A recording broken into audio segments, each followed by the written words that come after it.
श्री अखिलेश यादव जी।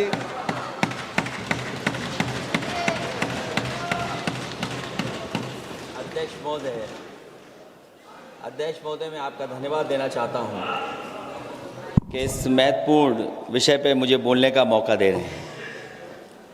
मैं अपने साथी माननीय सदस्य गौरव गोगोई जी के से सहमत हूं। बहुत सारे महत्वपूर्ण उन्होंने बिंदु उठाए और अध्यक्ष महोदय,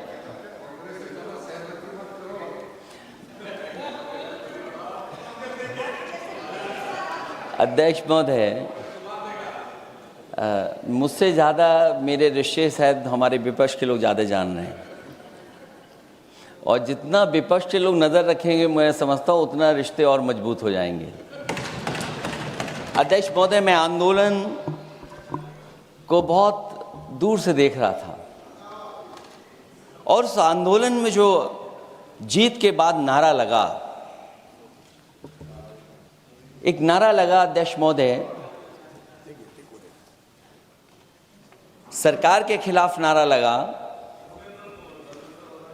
कि सरकार को ये अहंकार था कि सरकार झुकती नहीं है, लेकिन उन्हीं नई पीढ़ी के लोगों ने ये वो नारा दिया कि झुकाने वाला चाहिए, सरकार भी झुकती है और सरकारों को झुकाना भी नौजवानों को आता है। सरकार झुकी और स्वीकार किया उन्होंने। जो करोड़ों नौजवान जो मांग कर रहे थे कि सबसे पहले जो मंत्री जी हैं वो इस्तीफा दें, और बिंदु दूसरे अलग हैं जो हम लोगों को जानकारी में मिल रहा है। अध्यक्ष महोदय, सरकार हर विषय पे स्वीकार किया है, लेकिन पता नहीं अध्यक्ष महोदय ये बात समझ में नहीं आ रही है कि सदन में उन आश्वासनों को क्यों नहीं रख रही है सरकार, जो सहमति बनी है। और उसके बाद अध्यक्ष महोदय, हम लोगों ने देखा कि जब मंत्री जी लौटे हैं, मंत्री नहीं रहे, उसके बाद सदन के बाहर उनका स्वागत किया गया। अध्यक्ष महोदय, जो स्वागत हुआ उसके लिए हमें कोई शिकायत नहीं है, लेकिन माननीय सदस्यों को कितनी बड़ी राहत मिली होगी, कितने बड़े संकट से बचाया उन्होंने। एक प्रधान जी को हटा करके प्रधानमंत्री बचा लिया आपने। और ऐसा अध्यक्ष महोदय आंदोलन किसी ने नहीं देखा, जिस आंदोलन में नई पीढ़ी के लोग, कम उम्र के लोग निकल करके आ गए और जो नारे दिए गए। ये सरकार पिछले कई वर्षों से नकारात्मक प्रचार पर टिकी हुई थी, नकारात्मक राजनीति करती थी और न जाने कितने हजार करोड़ रुपए खर्च किए होंगे सरकार ने नकारात्मक राजनीति के लिए। लेकिन नई पीढ़ी को मैं बधाई देना चाहता हूं, उनके मनोबल को और उनकी एकता को, और जिस तरीके से उन्होंने प्रचार किया, अंततः सरकार को झुकना पड़ गया।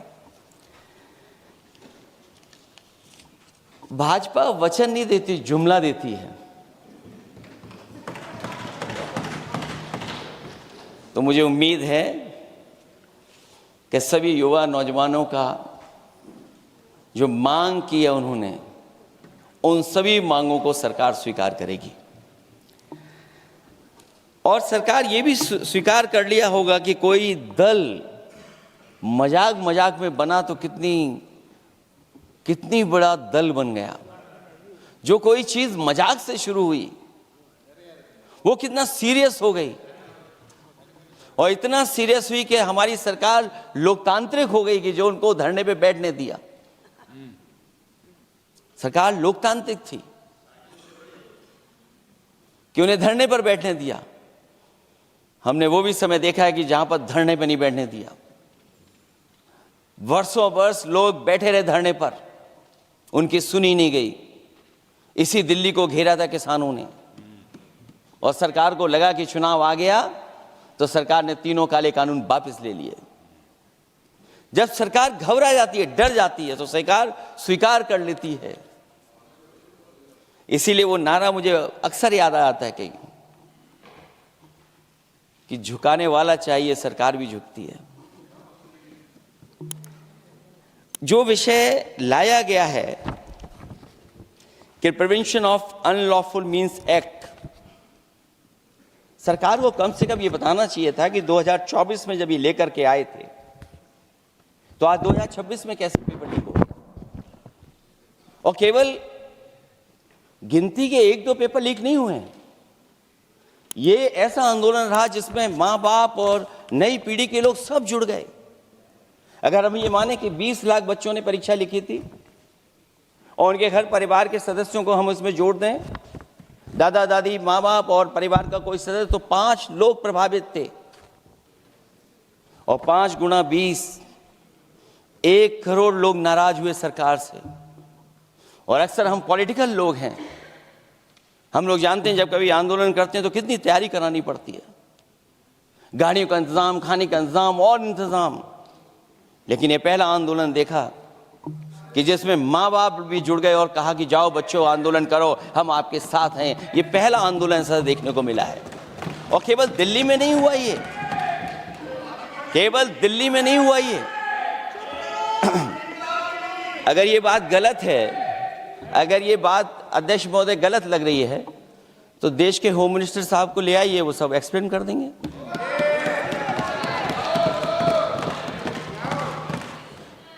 पहला आंदोलन जिसमें माँ बाप ने साथ दिया, क्योंकि परीक्षा से कितना दुखी हैं लोग।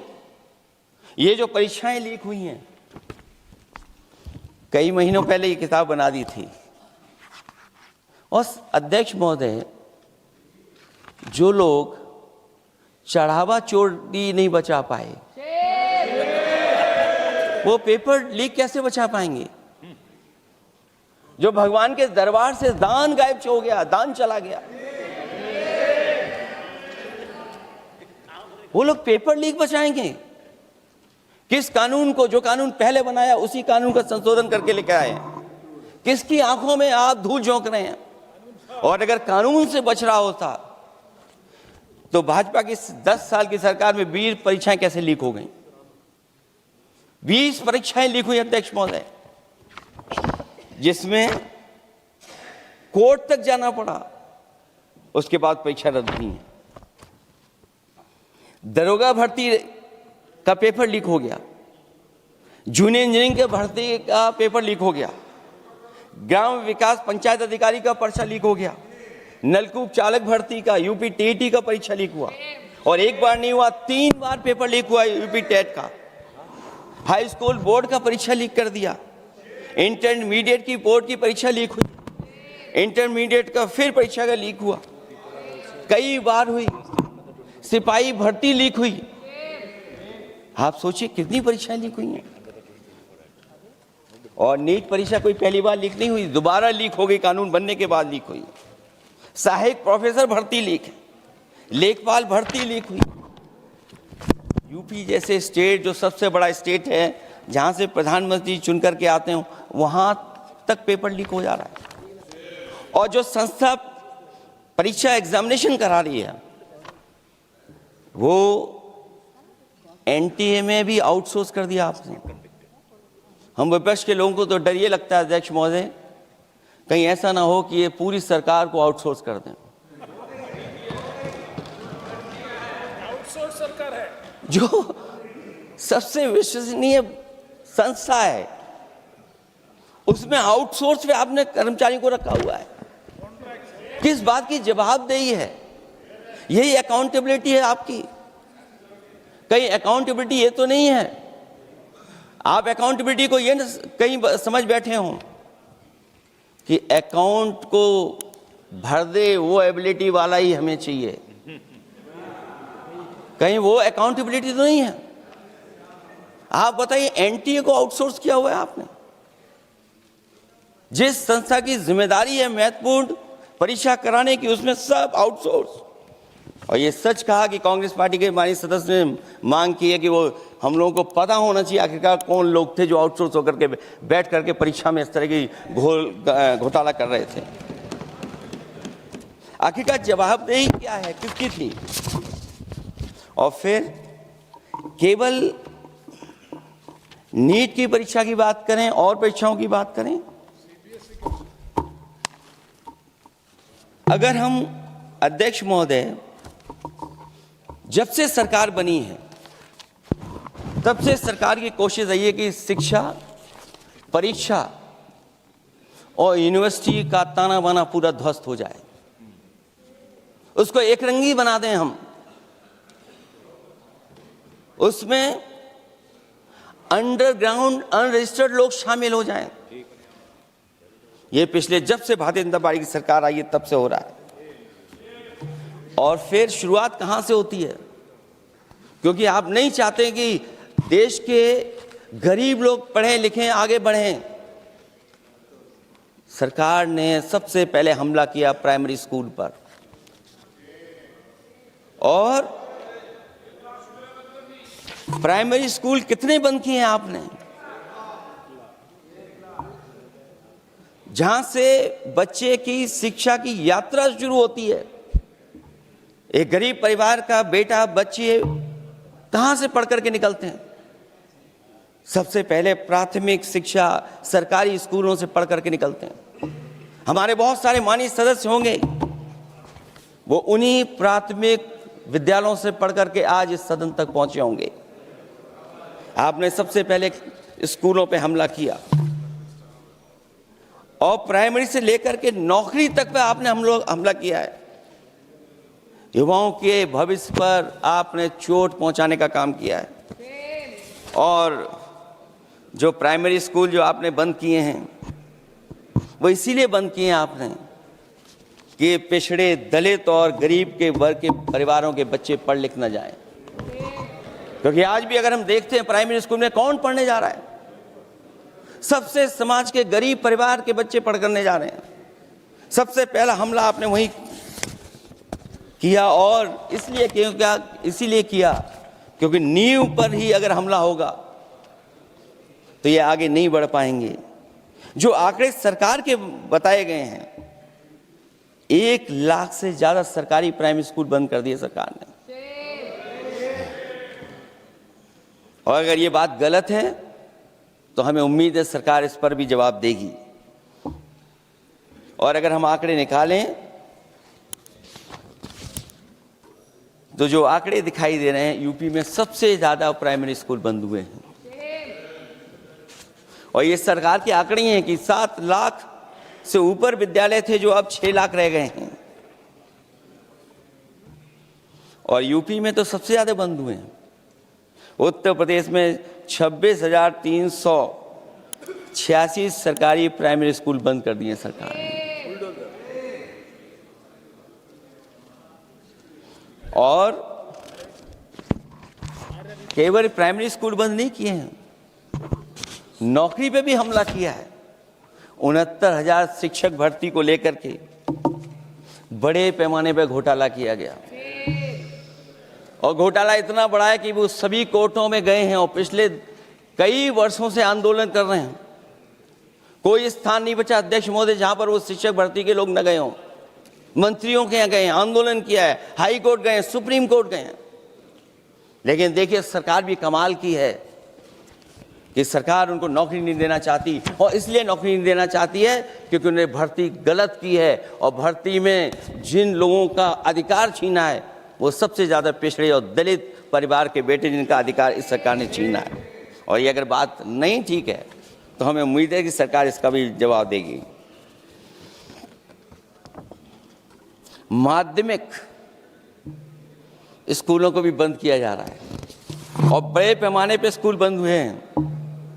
और जो बोर्ड की परीक्षाएं लीक हुई हैं, पूरे देश में बड़े पैमाने पर बोर्ड परीक्षाओं के पेपर लीक किए गए हैं। अध्यक्ष महोदय, हम जानना चाहते हैं कि आखिरकार 10वीं और 12वीं के पेपर लीक क्यों हो रहे हैं? 10वीं और 12वीं के पेपर लीक क्यों हो रहे हैं? इसके लिए अगर कोई सरकार के पास जवाब हो तो बताएं।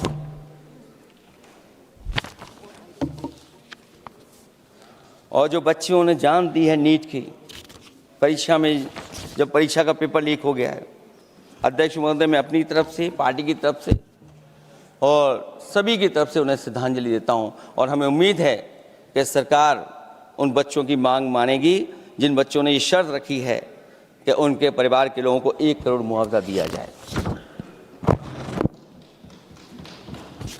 जब उच्च शिक्षा में जिस तरीके से भर्ती हो रही है, अध्यक्ष महोदय, जो उच्च शिक्षा की भर्ती है उसमें जो अपॉइंटमेंट हो रहे हैं उनके बारे में तो क्या चर्चा करें कि जब संस्था पे सबसे ऊपर बैठा व्यक्ति ही अन्याय करेगा तो पूरी संस्था में अन्याय होगा। जब से ये सरकार आई है, जो बड़ी बड़ी संस्थाएं हैं उन सब संस्थाओं में एक रंगी लोगों को बैठा करके उन संस्थाओं को ध्वस्त करने का काम कर रहे हैं, और न केवल उन संस्थाओं को खराब कर रहे हैं बल्कि अध्यक्ष महोदय, उत्तर प्रदेश में एक स्वतंत्र सेनानी, उनके नाम पर यूनिवर्सिटी बनी, मौलाना जौहर यूनिवर्सिटी। यूनिवर्सिटी बनकर के तैयार हो गई। इन्होंने कोई सरकारी यूनिवर्सिटी नहीं बनाई, और अगर कोई प्राइवेट यूनिवर्सिटी बन भी गई है तो उसको भी हथौड़ा लेकर के तोड़ने की तैयारी कर रहे हैं ये लोग। ये नफरत की राजनीति कहां लेकर के पहुंचा देगी। और जब से बीजेपी की सरकार आई है तब से नफरत की राजनीति और दूसरे लोगों के साथ किस तरह का व्यवहार हो रहा है, उन्हें कहीं भी न्याय तक नहीं दिला पाई सरकार। और जब नौकरी की बात आ जाए तो अध्यक्ष महोदय, अग्निवीर भर्ती में भी जो हर साल में कितनी भर्ती होती थी, कभी 80,000 भर्ती हुआ करती थी, अब भर्ती केवल 10,000 हो पा रही है। आखिरकार अध्यक्ष महोदय, सरकार नौजवानों की पढ़ाई और नौकरी पे हमला क्यों कर रही है, और नौकरी पे हमला क्यों हो रहा है? जब आप ये कहते हैं कि हमारे नौजवान हमारी डेमोग्राफिक डिविडेंड बन करके आए हैं, कहीं यही नौजवान हमारी आपदा न बन जाए, इसके बारे में भी सरकार को सोचना चाहिए। और मैं ये जरूर कहना चाहता हूं कि अध्यक्ष महोदय, अगर शिक्षा अच्छी होगी, परीक्षा सच्ची होगी, तो तरक्की भी पक्की होगी। और ये तरक्की नहीं चाहते हैं, इसीलिए शिक्षा पर और परीक्षा पर हमला कर रहे हैं। मैं इन्हीं शब्दों के साथ अध्यक्ष महोदय आपका धन्यवाद देता हूं। और जो बिल लेकर के आए हैं आप, बिल तो 24 में भी लेकर के आए थे आप, जो 24 में बिल लेकर के आए थे, उसके बाद नीट परीक्षा का पेपर लीक क्यों हो गया, ये आप बता देना मंत्री जी। आपको एक कानून बनाने के बाद दूसरा कानून बनाना पड़ रहा है, ये क्या वजह है? और आपको मंत्री जी का स्वागत इसलिए करना पड़ रहा है कि आपको संकट से बचा लिया। और अगर अखिलेश जी तो समाजवादी है। मैं पूछना चाहता हूं कि छात्रों का आंदोलन के बाद सरकार उनका बात सुन के पार्लियामेंट में बिल लेके आता है, ये अच्छा है? या जो आंदोलन होता है तो उसको कुचलने के लिए देश में इमरजेंसी लगा देता है, वो अच्छा? आप बता दीजिए।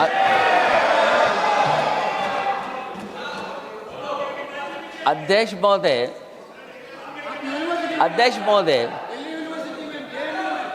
महोदय, मैं इमरजेंसी को तो नहीं देखा हूँ, लेकिन इमरजेंसी में क्या क्या हुआ है वो अभी दिल्ली की राजधानी में भी देखने को मिल गया है।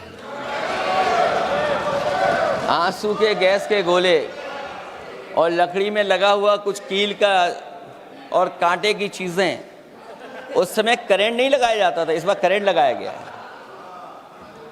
तो ये इमरजेंसी के बराबर ही हुआ है हमला,